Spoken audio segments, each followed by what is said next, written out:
Eu sou médico pediatra, sou José Martins Filho, sou professor titular de pediatria da Unicamp, tenho 43 anos de pediatria, me formei na Universidade de São Paulo, sempre trabalhei com a área infantil, com a pediatria, com os recém-nascidos, com as crianças maiores. Sou professor e pesquisador do Centro de Investigação em Pediatria da Unicamp, onde eu fui reitor, e trabalho nessa área de nutrição infantil, aleitamento, relações familiares, relações entre a criança, a família, vínculo materno-infantil, a importância da presença dos pais no desenvolvimento da personalidade, no desenvolvimento cognitivo e até biológico e imunológico das crianças.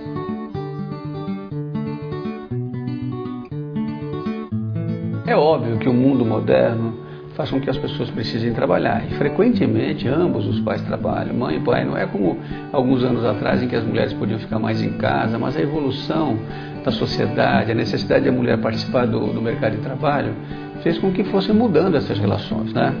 E é evidentemente que a gente reconhece isso, ninguém aqui está dizendo para as mães abandonarem o trabalho, abandonarem sua carreira. Claro que se elas puderem no primeiro ano de vida, como na maior parte dos países desenvolvidos, ficarem com seus filhos, é fundamental. No Brasil nós conseguimos aprovar uma lei que foi de 4 para 6 meses a licença gestante. Nem todas as firmas dão isso, mas já foi um avanço, que é a fase do aleitamento, a fase da importância da relação precoce mãe-filho. O que eu pretendo, o que eu proponho, o que eu discuto é que a gente não pode priorizar o trabalho em detrimento da criança. As coisas devem vir juntas.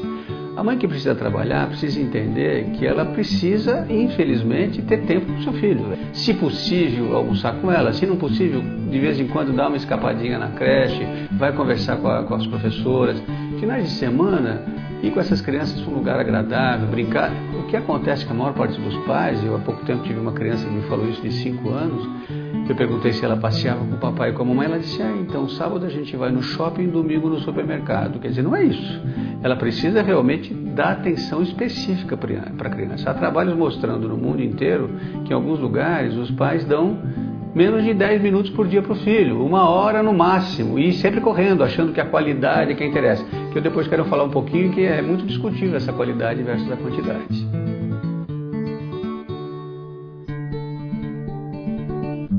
Pois é, às vezes as pessoas acham que dar 2 beijinhos de manhã quando a criança vai para a escola e depois à noite na hora de dormir dizer te amo, te amo, te amo é suficiente. Não é, né? Eu até comento num artigo recente que eu escrevi que experimenta chegar para o seu patrão e falar que você vai trabalhar meia hora por dia com muita qualidade. Vê se ele vai gostar. O seu filho também não gosta. Ele precisa de espaço, de tempo dentro das possibilidades da sua vida. Você tem que se planejar. E eu entro numa discussão que as pessoas às vezes se assustam, é o seguinte: mas eu tenho que trabalhar. Certo, planeje a sua vida. As pessoas precisam começar a pensar se querem ter filhos. E se quiserem ter filhos, como vai ser a vida depois que eles nascerem? Porque muda a vida, né? Então você precisa lembrar que uma criança precisa de apoio, precisa de ajuda, precisa de à noite ser ajudada, precisa trocar roupa, precisa vacinar, precisa cuidar quando tem enfermidade, precisa ir com ela ao pediatra, precisa acompanhar a escola, precisa ir nas entrevistas, o pai ou a mãe. Mas ambos têm que participar e o primeiro ano de vida, o vínculo materno é fundamental. As pessoas pensam que substituir o cuidado da criança com alguém adulto, com a babá, ou com a vovó, ou com uma vizinha, ou uma creche, é a mesma coisa, e não é. O vínculo é fundamental com a pessoa que cuida, que fica junto. E separações com crianças da sua mãe, do seu vínculo, da pessoa que cuida delas, por mais de 24 horas no primeiro ano de vida, são problemáticas. As crianças sentem, e quando elas se sentem abandonadas, elas não entendem porque aquele cuidador desapareceu. Me assusta ver mães que falam, fui para a Europa, fiquei 25 dias, fui viajar para trabalho, voltei um mês. É ruim isso do ponto de vista de desenvolvimento. Isso não é bom para essas crianças. As pessoas tinham que ter pensado nisso antes de ter o filho. E se tem o filho, tenta maneirar durante o primeiro ano, o segundo ano, para acertar. Depois que a criança cresce, 2, 3 anos de idade, ela começa a se dar conta, é mais fácil. E aí você pode fazer uma relação, vamos dizer assim, mais sadia, mais madura, e a criança não sente tanto o abandono que ocorre. Pior, quando uma mãe trabalha o dia inteiro, sai às 7 da manhã, volta às 9 da noite, às 10 da noite, deixa a criança com uma babá, não se assuste, porque a babá vai começar a identificar essa babá como mãe. E quando a criança vai começar a identificar essa babá como mãe. E quando ela chorar e gritar, ela vai querer a babá, não a mãe. E a mãe vem, mas ela só pensa, manda a babá embora. E aí tem que pôr outra babá. E a criança tem que fazer um novo vínculo, porque a mãe não vai poder ficar. Então essas coisas têm que ser pensadas e discutidas no mundo de hoje. As crianças precisam de cuidado, elas precisam de atenção. É provável, como dizia o Winnicott, que a capacidade de um ser humano ser feliz e ter um pouco de estrutura tem muito a ver com um tempo e com uma pessoa. Esse tempo é o primeiro ano de vida, principalmente, e essa pessoa pode ser a mãe ou quem cuida bem e quem dá afeto.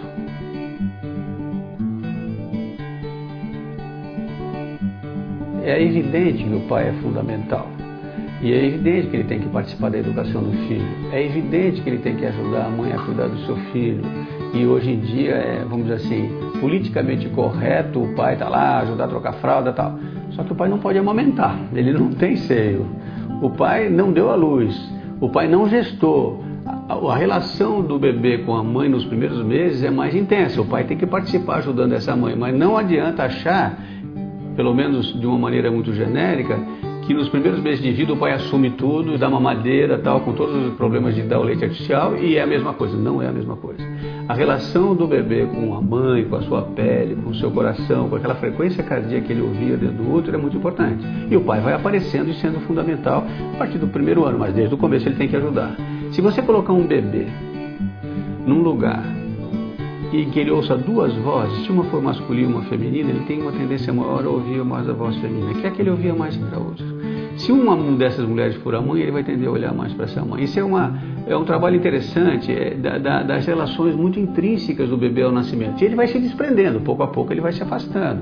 Com 6 meses ele senta, começa a ouvir melhor, tem mais estímulo. Com uns 8 meses ele engatinha, começa a primeira separação da mãe, se distancia ou de quem cuida. 1 ano ele vai ficar de pé, vai andar, quando ele vai ter a independência. Isso tem um sinal também psicológico, a hora que o afastamento pode ser mais suportável, a distância vai aparecendo, né? Os países desenvolvidos, somente os nórdicos, têm licença gestante de 2 anos. E respondendo a sua pergunta sobre o pai, veja como é importante. Em alguns lugares, a mãe tira o primeiro ano e o pai, se quiser, tira o segundo ano. E a mãe volta a trabalhar e ele fica com o filho. Tudo bem, nessa idade, perfeito. Mas nos primeiros meses não dá. Nos primeiros meses você precisa de quem amamenta, de quem está dando o peito, quem está junto, porque o leite humano é fundamental no desenvolvimento emocional, cerebral, neurológico, intelectual da criança.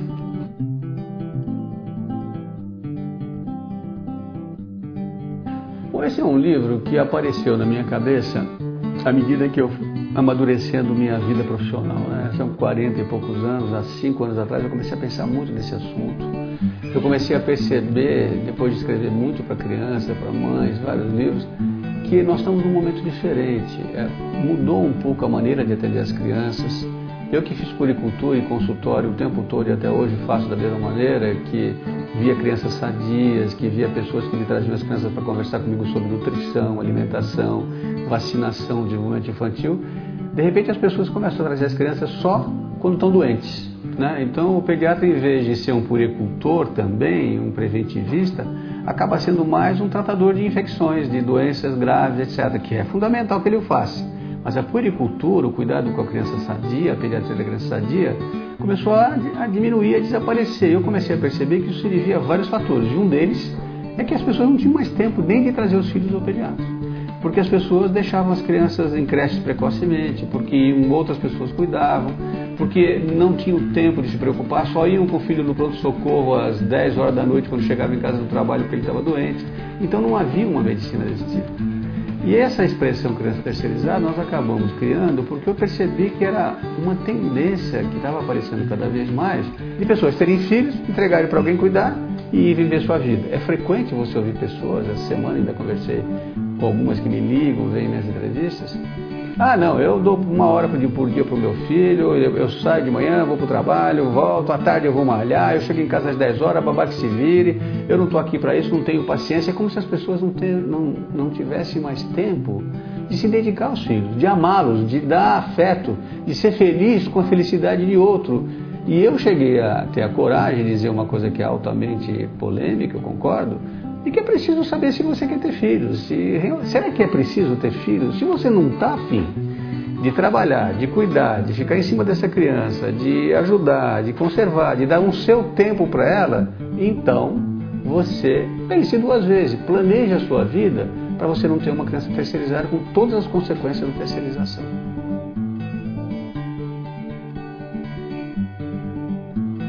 de uma forma geral, as escolas estão começando a ser pressionadas pelos pais para educarem as crianças, como elas devem ensinar. Quem educa é a família, né?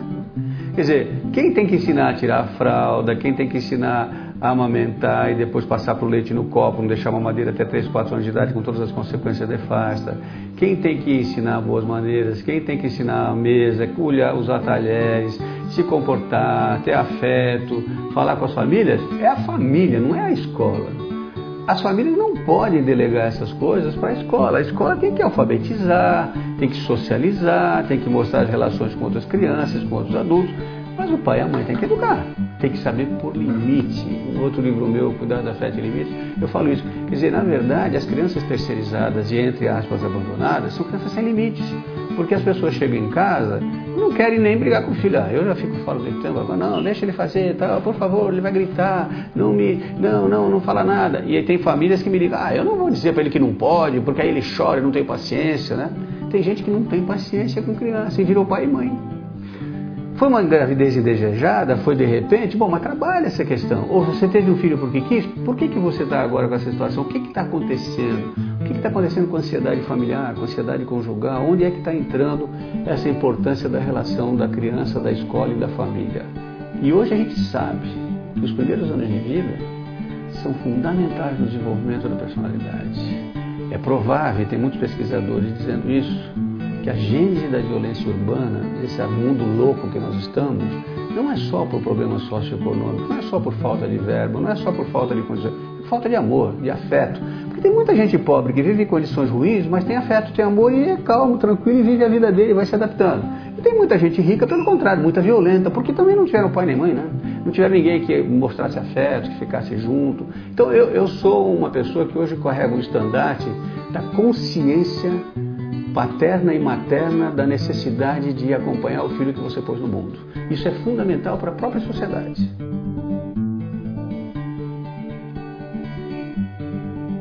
A primeira coisa é consciência, é perceber que isso está acontecendo e perceber que isso é muito importante para o resto da existência dessa criança. Você não cria uma criança para ser pequenininha só enquanto você é adulto. Você vai ser velho, ela vai ser adulto. E muitas coisas que vão acontecer com a vida dessa pessoa no futuro tem a ver com essa fase. Você precisa ter consciência de que você precisa achar um espaço e um tempo para cuidar dos seus filhos. Pelo menos para estar presente em eventos importantes. Por favor, não falte nas festas das escolas. Por favor, não falte no dia da entrega dos diplominhas, das comemorações. Por favor, vá pelo menos 1 ou 2 vezes por semana ou por mês, se não possível, para ver como é que está a escola, brincar. Surpreenda o seu filho indo de repente recebê-lo na saída. Se você trabalha perto de casa, ou se há condições, procure ter uma refeição por dia, pelo menos com a criança. Não chegue em casa todo dia, ela já está dormindo e sai antes dela acordar. É preciso ter consciência de que não é inócua essa ausência, esse afastamento. E é preciso perceber isso e conversar isso em família.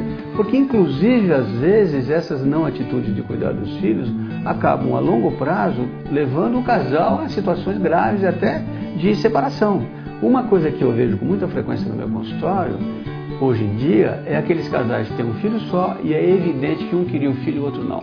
E esse que não queria não quer saber, ele não apoia. Não, mas eu te falei que eu não queria. Eu já recebi de pai, eu disse para ela que eu não queria filho. Ou a mãe, não, eu não queria, ele quis, eu dei o filho para ele, mas eu não tenho tempo para cuidar, ele que cuida, ele aparece.